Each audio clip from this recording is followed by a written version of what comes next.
बिस्मिल्लाहिर्रहमानिर्रहीम। अस्सलाम वालेकुम। बच्चे, प्रिंसिपल्स ऑफ पॉलीमर केमिस्ट्री का लेक्चर नंबर 4 आज। लेक्चर नंबर 2 में अगर आपको याद है हमने बात की थी classification of polymers on different basis, और फिर लेक्चर नंबर 3 में हमने पहली जो क्लास थी on the basis of origin हमने उसकी बात की थी। तो on the basis of origin हमारे पास 3 तरह के पॉलीमर्स थे, natural, semi synthetic and synthetic. फिर हमने उसी में बात की, स्टार्ट किया था डिटेल में पढ़ना नेचुरल पॉलीमर्स को। तो लेक्चर नंबर 3 में हमने नेचुरल पॉलीमर्स की भी बात की और उसमें से उनके कुछ टाइप्स के या उनके कुछ एग्जांपल्स को हमने डिस्कस किए थे। तो नेचुरल पॉलीमर्स आपको पता है कि जी they are the polymers obtained from living things, animals and plants. उनमें एग्जांपल्स में लास्ट लेक्चर में हमने बात की सेलुलोज की, स्टार्च की और जूट की। अब आज हम बात करेंगे silk, wool, cotton, DNA, RNA, natural rubber और प्रोटीन्स की। तो ये आपका यहाँ पे पहली जो क्लास है वो एंड हो जाएगी। तो पहला है जी आज के टॉपिक का silk, cotton and wool. Silk बच्चों आपको पता है कि ये रेशम को, रेशम उर्दू में इसको कहते हैं। तो ये नेचुरल प्रोटीन फाइबर है, ठीक है। और ये किससे बने होते हैं जी? फिब्रोइन। फिब्रोइन क्या है? A protein that forms the continuous filament coated by a gum like substance. उसको क्या कहते हैं जी? सेरिसिन। यानी फिब्रोइन से मिलके बना होता है और जो फाइनल बनता है, जो coated by a gum like substance, उसका नाम है सेरिसिन। और इसकी जो सोर्स अगर हम बात करें, produce by the larva of silk worms, यानी जो रेशम के कीड़े कहते हैं इसको ना। और ये ज़्यादातर कहाँ पाए जाते हैं जी? मलबरी यानी शहतूत, यहाँ दिखाया है। ये वो इंसेक्ट है जिसको हम कहते हैं सिल्क वॉर्म।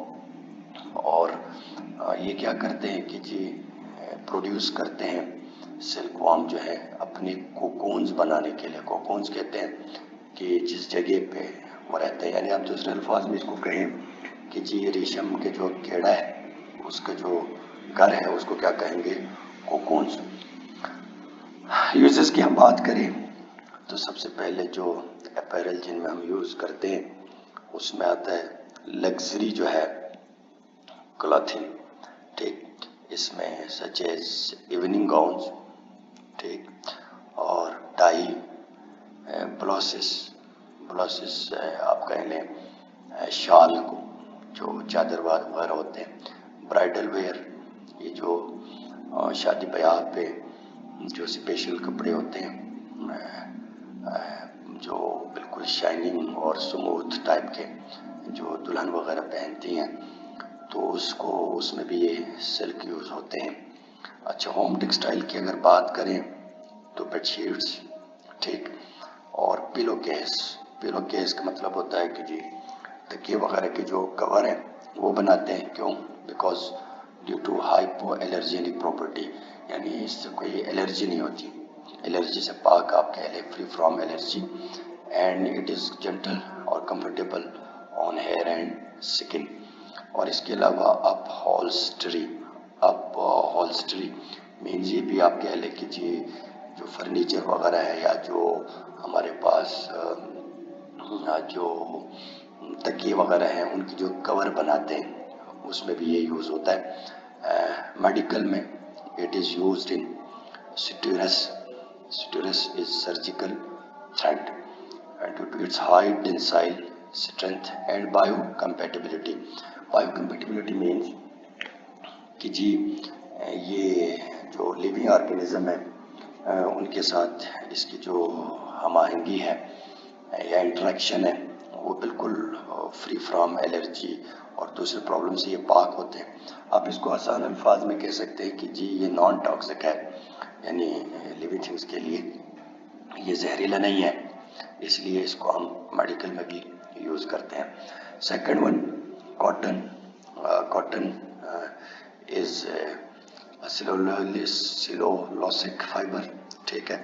ये ज़ाहिर है सेलुलोज से बना होता है। ऊपर सेलुलोज में हमने बात की थी कि तकरीबन 90% जो है वो सेलुलोज, उसमें क्या होते हैं, कॉटन होता है। और this is what carbohydrate polymer, यानी जो हमारे पास polymerisation of monomers, polymerisation of monosaccharides, उससे जो बनते हैं दे आर कार्बोहाइड्रेट पॉलीमर्स। और ये कहाँ पे ग्रो करते हैं, जी seeds of the cotton plant Gossypium, ठीक, इन पे ये ग्रो करता है। और कॉटन, इसको आप को पता है कि जी उर्दू में इसको हम कपास बोलेंगे। तो इसके uses everyday clothing such as t-shirts, jeans, underwears, socks, summer dresses, इनमें ये यूज होता है due to its breathability, softness and absorbency, कि ये बिल्कुल पतला सा होता है और इसमें ज़ाहिर पोर्स होते हैं जिसके वजह से कि इससे इजीली एयर पास होते हैं, सॉफ्ट है ये। और एब्जॉर्बेंसी कि अगर स्वेटिंग वगैरह हो तो इसको एब्जॉर्ब करने की इसकी सलाहियत होती है, इसलिए हम इनको ये समर ड्रेसेस में ज़्यादा यूज़ करते हैं। फिर नेक्स्ट है जी home textiles, bedsheet, towels, wash cloths, blankets, ये सारे के सारे इनके यूजेज हैं। ब्लैंकेट्स में क्यों यूज़ करते हैं, जैसे लिखा है एब्जॉर्बेंसी एंड ड्यूरेबिलिटी। ड्यूरेबिलिटी का मतलब होता है लॉन्ग लास्टिंग, यानी इसकी लाइफ टाइम बहुत ज़्यादा होती है। Medical supplies, gauze, cotton balls, book binding and fishing nets, ये इंडस्ट्रियल इसकी यूजेस हैं कि आप फिशिंग नेट्स, जालियाँ वगैरह बनाते हैं, बुक बाइंडिंग में यूज़ करते हैं। अच्छा जी, ये जो पट्टियाँ शट्टियाँ बनाते हैं मेडिकल में, ये सारे कॉटन के यूज, कॉटन से बने होते हैं। नेक्स्ट वूल, वूल आपको पता है कि ऊन उर्दू में बोलते हैं। और वूल is natural protein fibre, it is composed of keratin. Keratin, the same protein found in human hairs and nails, contain high levels of sulphur. इसमें ये केराटिन से बना होता है और इसमें ज़ाहिर सल्फर की अमाउंट बहुत ज़्यादा होती है। It is derived from the fleece of sheep and other animals like goats for Kashmiri fleece itself, ये ऊन को कहते हैं, यानी ऊन जो है वो ज़ाहिर है शीप से ही मिलती है हमें। और दूसरा जो है गोट्स फॉर कश्मीरी। अच्छी, जो कश्मीरी लफ्ज़ यहाँ पे यूज़ किया, इसका ये तिब्बत और कश्मीर में जो बकरियों से हासिल होने वाली जो स्पेशल किस्म की जो फ्लीस है, वो वूल है, उसके बारे में ये कह रहे हैं कि ये बड़ी कीमती और बड़े जो है ना हमारे पास इम्पोर्टेंट एक वूल माने जाते हैं। इससे ज़ाहिर है शॉल वगैरह बनाते हैं और जो दूसरे फैब्रिक्स हैं उनमें ये यूज़ करते हैं। यूजेस यहाँ पे लिखा है cold weather clothing such as sweaters, suits, यानी आप स्वेटर बनाते हैं वॉर्स्टेड वूल से, यानी डिस्ट्रॉयड जो ख़राब वूल है उससे बनाते हैं। कोट, सॉक्स, स्कार्फ्स वगैरह इससे बनाते हैं। और क्यों, क्योंकि इसकी इंसुलेशन बहुत अच्छी है, यानी ये इससे सर्दी जो है वो, इसमें सर्दी से बचाते हैं। या आप कह लें कि जी जो बॉडी हीट है उसको वहाँ से पास होने नहीं देता। और elasticity and moisture Viking properties, moisture Viking properties आप कह लें नमी ख़त्म करने वाला, यानी जो मॉइस्चर है उसको कम करने वाली इसकी प्रॉपर्टी होती है। होम टेक्सटाइल में आपके पास आता है कारपेट्स, रग्स, कालीन वगैरह, अपहोल्स्ट्री। अपहोल्स्ट्री का मतलब आपको मैंने ऊपर पे कहीं बताया कि जी फर्नीचर और दूसरे जो फैब्रिक्स हैं उनके कवर बनाने के लिए यूज़ होते हैं, तकिए वगैरह की। और क्यों, valued for natural stain resistance, जो इसके नेचुरल जो स्टेन रेजिस्टेंस, यानी इस पर दाग शाग कम पड़ते हैं। और रेजिलियंस, इसकी जो इलास्टिसिटी है, लचक। एंड फायर रिटार्डेंट प्रॉपर्टीज़, आग को रोकती हैं। और टेक्निकल जो इसके यूजेस हैं वो म्यूज़िकल इंस्ट्रूमेंट्स में यूज़ करते हैं और साउंड प्रूफिंग मटेरियल्स में भी ये यूज़ करते हैं वूल को। ये दिखाया है जी यहाँ पे, इधर वूल है और कॉटन है और तीसरा हमारे पास ये सिल्क है। Next DNA and RNA. आपको पता है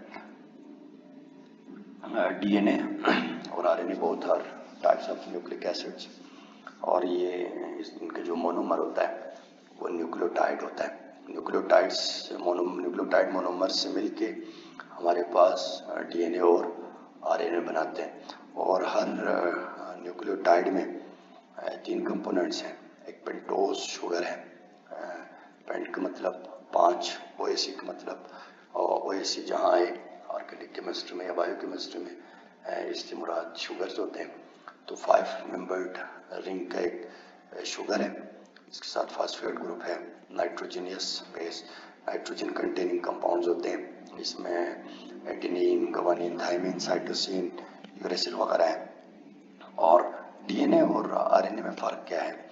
यहाँ पे मैंने लिखा है डबल हेलिकल स्ट्रैंड होता है जी डीएनए में, और सिंगल स्ट्रैंड हेलिकल स्ट्रैंड होते हैं आरएनए में।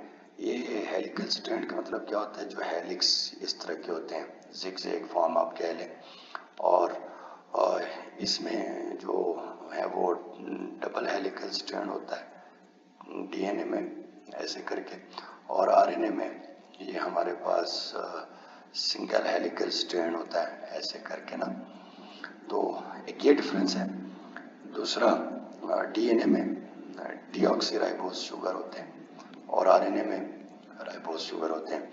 बाकी नाइट्रोजनियस बेस में फ़र्क है, इसमें एडेनिन, गुआनिन, थाइमिन और साइटोसिन होते हैं, लेकिन आरएनए में थाइमिन की जगह जो है वो यूरेसिल होता है। all of these are nitrogen containing heterocyclic compounds।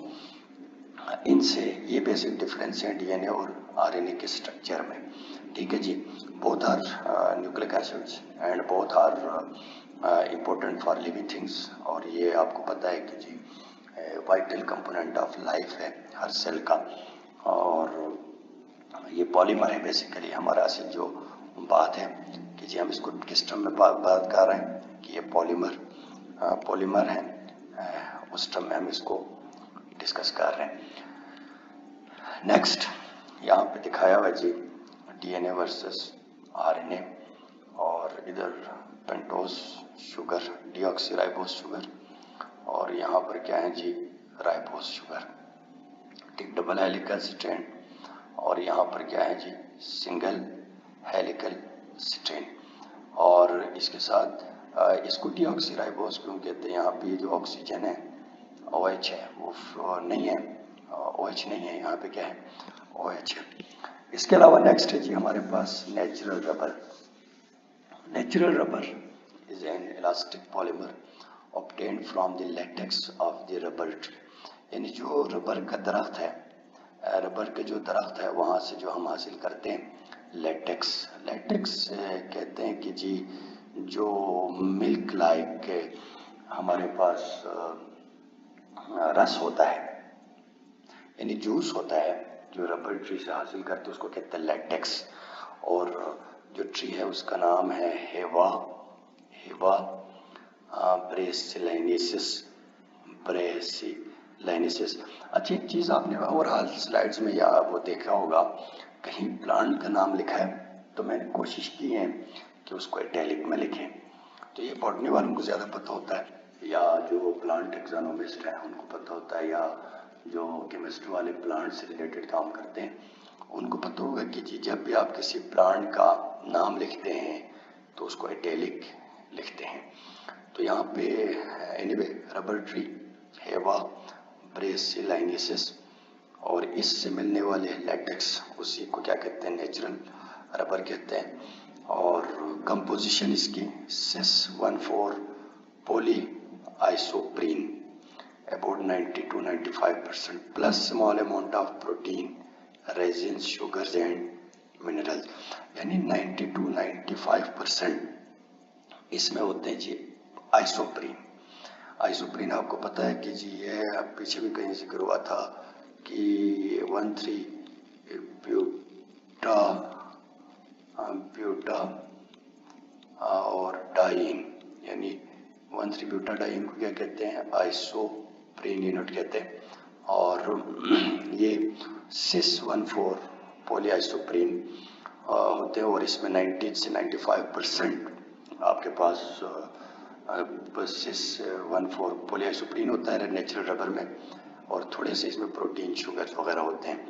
तो ये यहाँ पे मैंने नेक्स्ट स्लाइड में दिखाया और भी है कि जी ये है जी, this is tree of natural rubber and this is milk like juice जो रिवर से हासिल करते हैं, नेचुरल उससे ट्री से हासिल करते हैं जो नेचुरल रबर ट्री है, और इसका नाम हमने ऊपर बताया लेटेक्स इसको कहते हैं। और ये जो हमारे पास है ये नेटिव टू द अमेज़न पाए जाते हैं, अमेज़न में रीजन में, और अब ये साउथ ईस्ट एशिया में भी इसकी कल्टीवेशन करते हैं। Uses natural rubbers, tyres, gloves, tubing, elastic bands, adhesives, footwear इनमें यूज़ करते हैं due to its high elasticity, resilience, लचक, एब्रेजियन रेजिस्टेंस कि जी जो अगर कहीं ये रेजिस्ट करता है फ्रैक्शन से, ये जो है ना ये ख़राब नहीं होता, यानी रगड़ इसको कम पड़ती हैं। तो ये क्या है जी, यूजेस ऑफ नेचुरल रबर, इस इन्हीं में मॉडिफाई करके हम सिंथेटिक रबर्स बना सकते हैं या सेमी जो सिंथेटिक पॉलीमर्स हैं। Next and last one, this is protein. आपको पता है proteins are polymers of amino acids जिनमें हमारे पास क्या हो जी, एक तो कार्बोक्सिलिक ग्रुप हो, ठीक, सी डबल बॉन्ड OH ये हो, ये क्या है हमारे पास कार्बोक्सिलिक, और इससे उसी कंपाउंड के अंदर आगे क्या हो अमाइनो ग्रुप NH2, ठीक।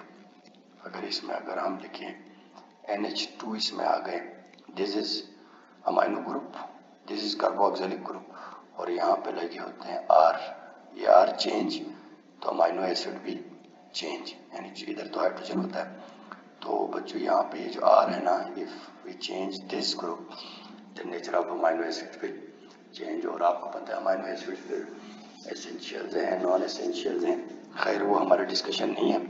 हमारा डिस्कशन अभी ये है कि जी proteins are the polymers of amino acids, they are linked together by a special bond that is called peptide bond।